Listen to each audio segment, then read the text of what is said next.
Dalam sebuah wawancara menjelang peluncuran roket SpaceX, Kepala Badan Antariksa Amerika Serikat atau NASA, Bill Nelson, telah menyatakan kekecewaannya perihal Beijing tidak bekerja sama dengan Washington dalam program luar angkasa, dengan mengatakan kerahasiaan Beijing telah menciptakan risiko yang tidak perlu.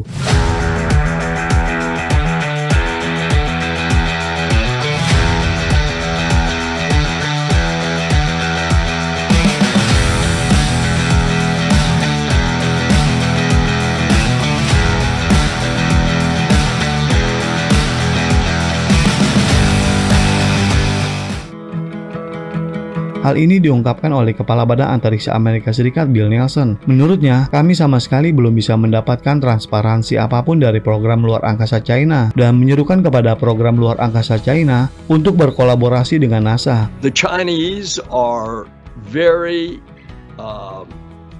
intolerant of any examination of their space program. They are very inflexible. They are not very transparent. Mungkin sepertinya Kepala Badan Antariksa Amerika Serikat ini melupakan Undang-Undang tahun 2011 yang melarang badan tersebut terlibat dalam kolaborasi langsung dengan pemerintahan China atau organisasi yang berafiliasi dengan China tanpa persetujuan eksplisit dari Kongres dan otoritas penegak hukum federal. It would be my hope that we would have a cooperative civil space program with China. Larangan ini disebut dengan amandemen serigala atau klausul Wolf, dan pejabat China menyebut larangan itu sebagai kemalangan dan hambatan untuk kerjasama langsung dengan NASA. NASA juga telah menyerukan agar ISS tetap beroperasi dan melanjutkan kemitraan dengan Rusia hingga tahun 2030, walaupun perjanjian ISS ini antara NASA dan Roscosmos berakhir pada tahun 2024. Menguatkan pernyataannya, Nelson juga mengatakan bahwa NASA memiliki stempel persetujuan Good Housekeeping dari Gedung Putih untuk memperpanjang kolaborasi hingga tahun 2030. So it's been the intent in particularly the Senate to extend it to 2030.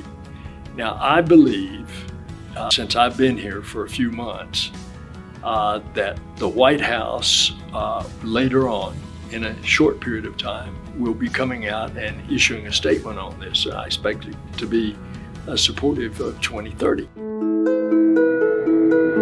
Meskipun meningkatnya ketegangan geopolitik atas invasi Rusia ke Ukraina dan setumpuk sanksi-sanksi terhadap Rusia, Nelson pun menunjuk kolaborasi masa lalu dengan Moskow, dimulai dengan docking Apollo-Soyuz pada tahun 1975.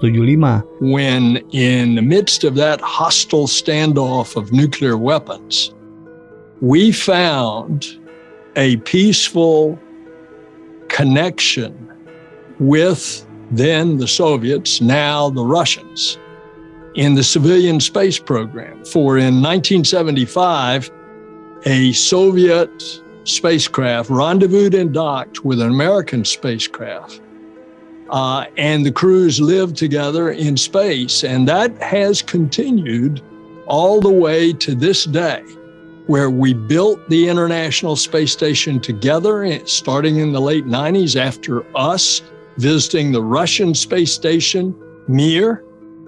And today, that professional relationship, friendly relationship between cosmonauts and astronauts, it continues.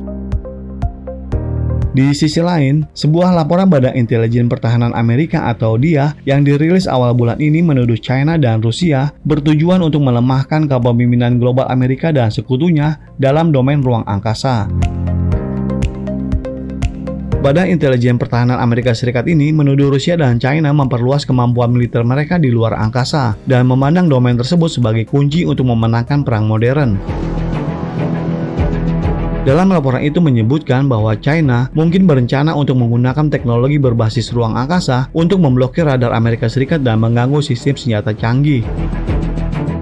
Sementara di kesempatan lain, pihak Rusia membuat pernyataan yang akan mengakhiri kerjasama di Stasiun Luar Angkasa Internasional atau ISS dan berhenti bekerjasama dengan NASA dan Badan Antariksa Eropa karena sanksi barat terhadap negara tersebut. Hal ini disampaikan oleh Dmitry Rogozin, Kepala Badan Antariksa Rusia Roscosmos, yang membuat pengumuman di Twitter. Beliau mengecam sanksi yang dia katakan dirancang untuk membunuh ekonomi Rusia.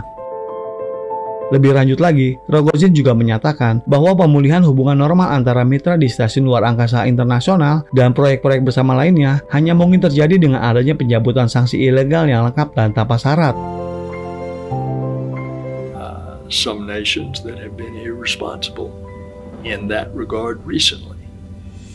And of course, the first stage of the Chinese rocket that put up the space station was a good example of that. We didn't know where it was coming down. And they wouldn't talk to us. And fortunately, on that last orbit, it went into the Indian Ocean, but we thought at one point it might go into Greece or into Italy or somewhere in the Mediterranean that could have threatened stuff. So that's what I'm saying. Have a space asset that when it's ready to bring it out of orbit, you control it.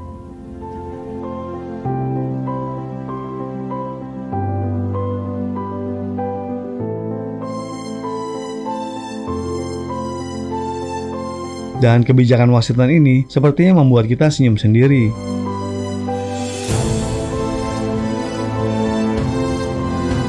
Now, China has a good and a very aggressive program. Just look at what all they've done recently. And also, they tell you what they're going to do. They're going to put 3 landers on the South Pole. They said they're coming and they're going to land with humans on the moon. And sometimes they surprise you because they don't tell you everything. And so China has to be willing. I think we are willing.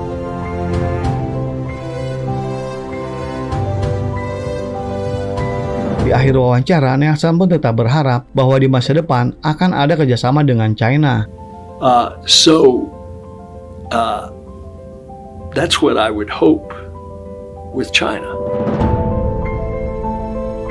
Demikianlah ulasan kami tentang bagaimana Badan Antariksa Amerika Serikat atau NASA masih berharap akan adanya kolaborasi kerjasama di masa mendatang dengan China. Bagaimana menurut pendapat Anda?